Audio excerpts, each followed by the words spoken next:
St. Pete Beach, Florida living. It's not for everyone. Could you live here? Today we're talking about 5 pros and 5 cons, so stay tuned.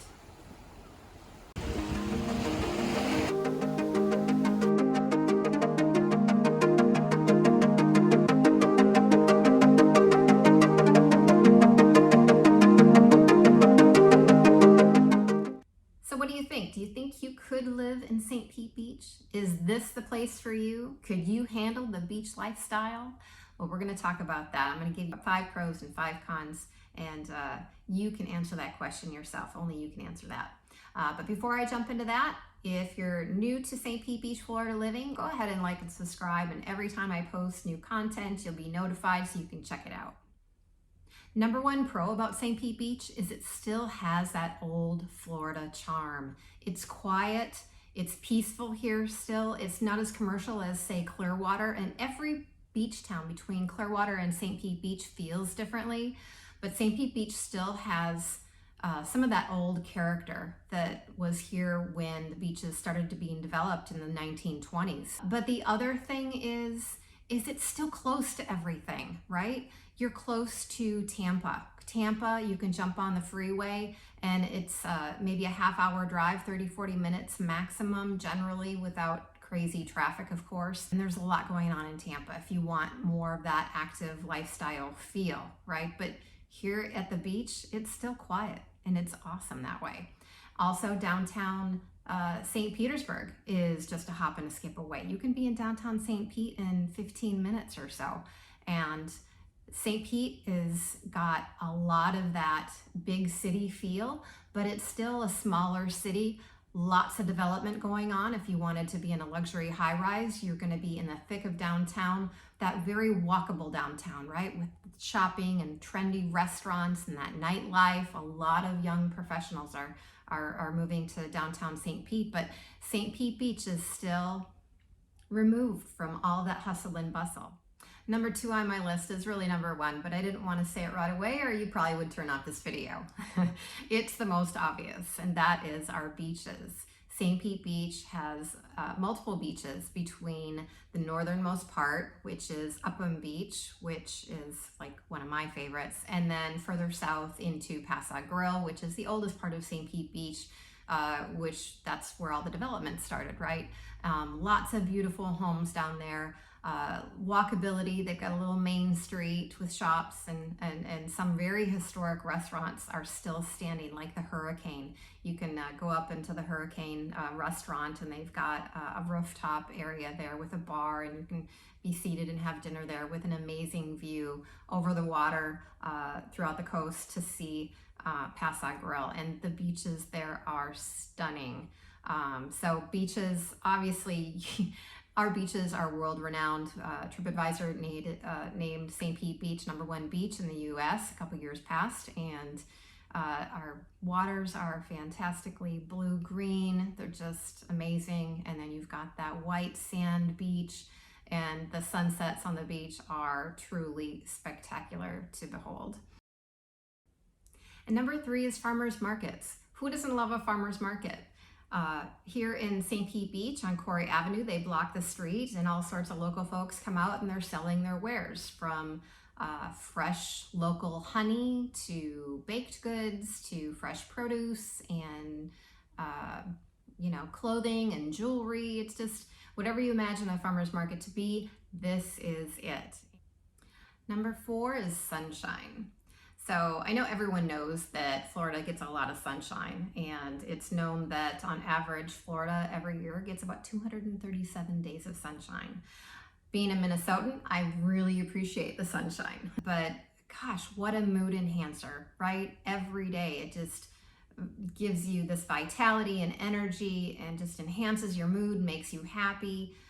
Floridians are happy. I just had a friend move from Minnesota, and she was telling me every day just what a breath of fresh air it was to be in Florida, because everyone seems to have more energy, they're happier, they're smiling more than she experienced where she was coming from.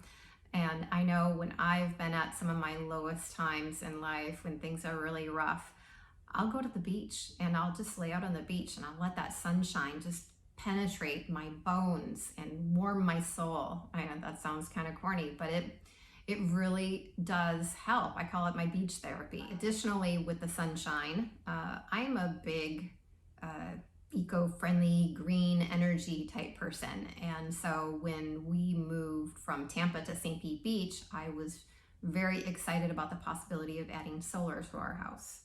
Now, solar is pretty controversial, and there are some definite pros and cons with putting it on your house, but with that many days of sunshine, I was of the opinion, why the heck wouldn't you put solar panels on your house? Definitely call me if you want to talk about it.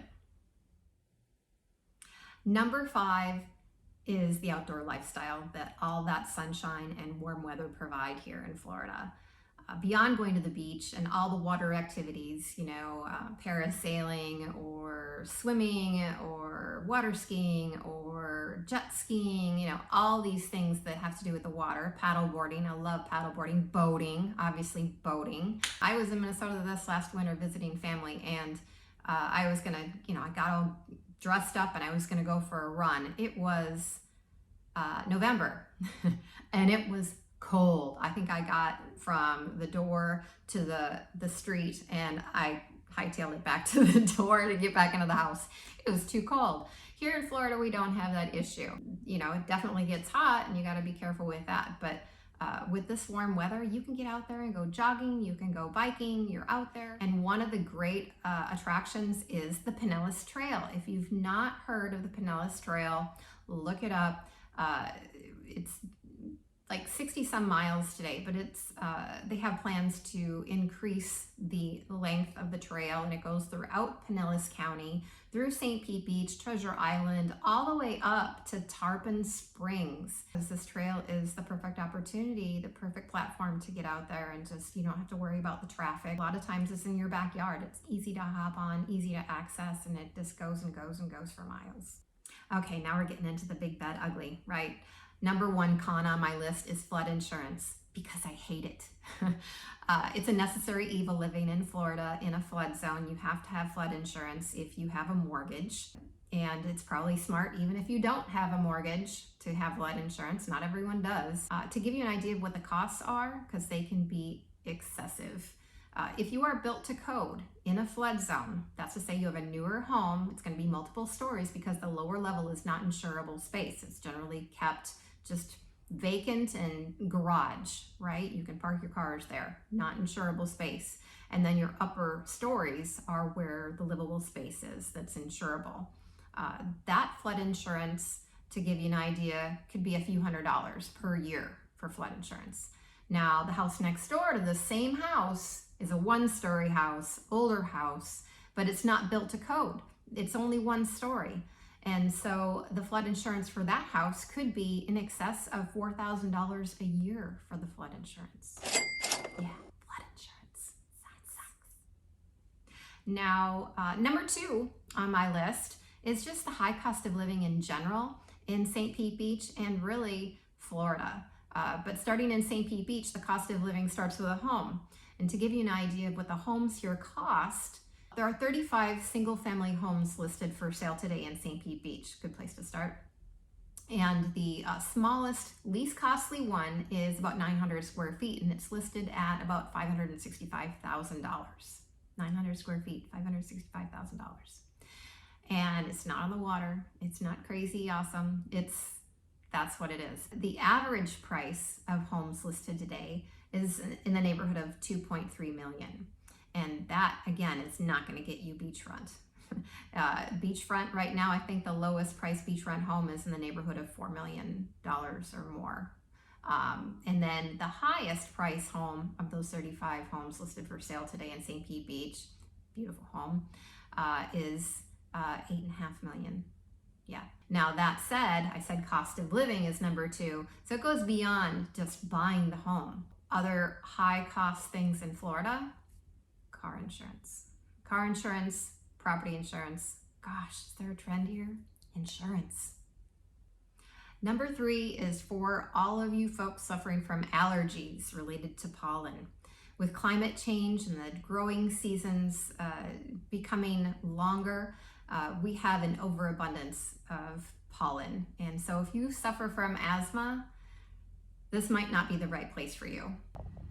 Here's a map showing the states with the highest pollen counts, produced in 2023. In the bottom right corner, well, you can see Florida ranks at the top end of the worst places to live if you have serious pollen allergies.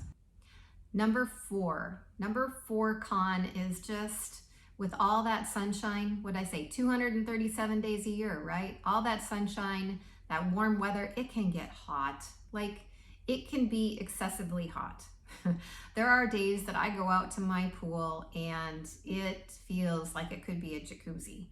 That's how hot it can be. So when that rain comes and it cools the pool down, yay, let's go hit the pool. But also with that sunshine, you have to be careful. Sunscreen every day. And historically, being from Minnesota, I wasn't great at using sunscreen every day. I mean, back in the day, I was using, baby oil. Let me get my tan on for that 30 days that we have sunshine and warm weather. Today, it's part of a morning regimen. Number 5 is traffic. And I'm gonna say that with a grain of salt because beach traffic isn't nearly as bad as it is in Tampa. Now, when I have to leave St. Pete Beach, my tiny little quiet beach town, and go into Tampa, I'm generally driving against traffic, so it doesn't take me long to get to Tampa. But it's the little roads here that throw a wrench in things. So to give you an idea, for me to leave St. Pete Beach and go to Tampa, it only takes about a half hour. Like I said, half hour to get to the airport, half hour to get to downtown Tampa. Not bad, right? It takes 15 minutes, half of that commute, to go about 5 miles to get to the interstate. And so once I hit the interstate, getting into Tampa is a breeze. It's another 15 minutes, but it's a little road. And to go from St. Pete Beach up the peninsula to Clearwater, and you can go through the mainland on 19 to get to Clearwater as well. It's only about 20 miles. It's not that far. Palm Harbor, not that far. However, it takes a good 45 minutes to an hour to get from St. Pete Beach to Clearwater because the roads are not interstate. Now, if you want to talk real traffic, and I know real traffic. I used to live in Texas, Houston, Minneapolis. I used to live in Tampa, dealt with it every day. So if you want to live up in Wesley Chapel, Land O'Lakes, Lutz, Zephyr Hills, those areas with a lot of great new communities, beautiful resort style communities, new homes coming from the north to the south is where the really heavy traffic lies. And that's a wrap, folks. Of course, no list is ever complete, and that's why there are summer videos with a whole bunch of different pros and cons for anywhere you might want to live. If you liked what was in this video and you want to learn more, another great video on my channel to check out is why not to live in St. Pete Beach. So check that out. And of course, if you're moving to the Tampa Bay area, to the beach, give me a shout. I'm Tracy Forth, Fancy Lady of Real Estate with Dalton Wade here in St. Pete Beach. I work all over Tampa Bay, and I love introducing you folks to the area. Until next time, guys. Take care.